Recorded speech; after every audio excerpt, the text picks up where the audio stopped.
to come to America. It was a very sad night.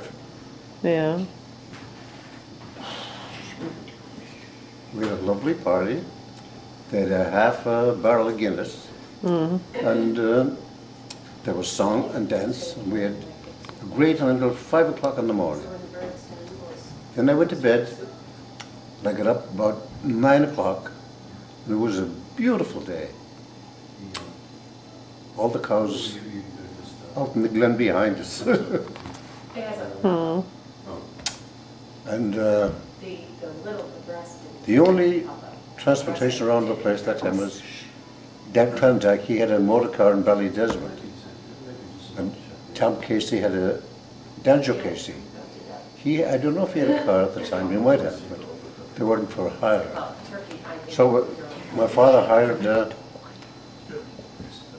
car from Ballydesmond to bring us to the Cove in Cork.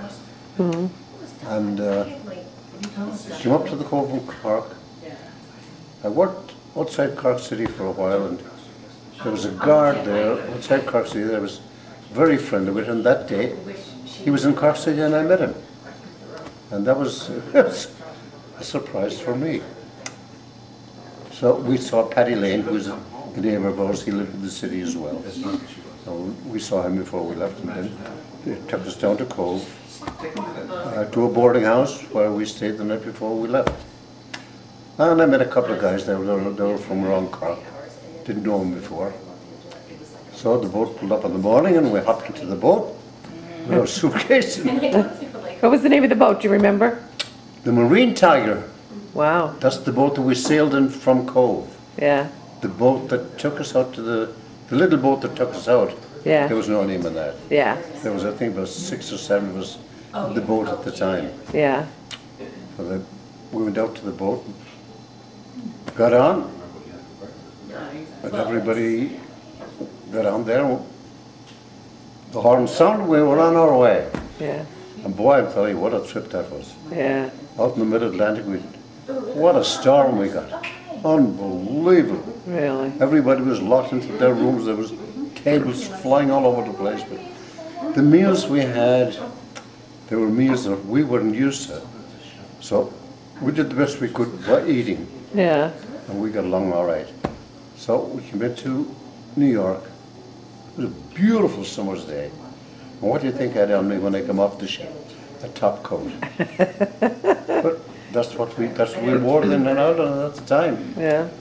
So everybody was gone, and I was left there on my own. I says, Jesus Christ, there's nobody here to get me. What the hell am I going to do? So I was thinking, no, I'd take a train from New York to New Haven. And I didn't have that much money. But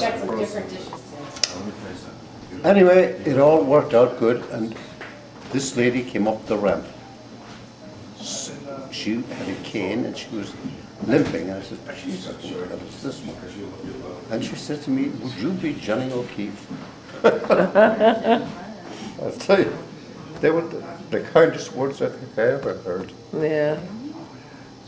So what happened was, they were late getting in and they couldn't get a pass to come in to the docks to get me. To get you, yeah. So we came out anyway, Maureen and Timmy and Hines. They hopped in the car and they stopped on the way home. We started to eat. And we arrived at Downey Street. And I stayed there with them for, I don't know, 4 or 5 days or whatever the hell it was. But when they were eating supper, and they put the plate out on the table, 2 or 3 plates, and Jesus Christ, there was 3 or 3 of us eating. Yeah. I said, I was waiting and waiting, and they all took a potato, and there was one potato. One potato. I said, that must be for me, so I took it. And ate that, and a piece of meat, and whatever vegetables I had with it. And after supper, I went out and I bought myself a big can of milk. Yeah. Up at the store around the corner. That happened, and a stalk of bananas. I did that for a whole week that I lived there. You were starving. I was starving.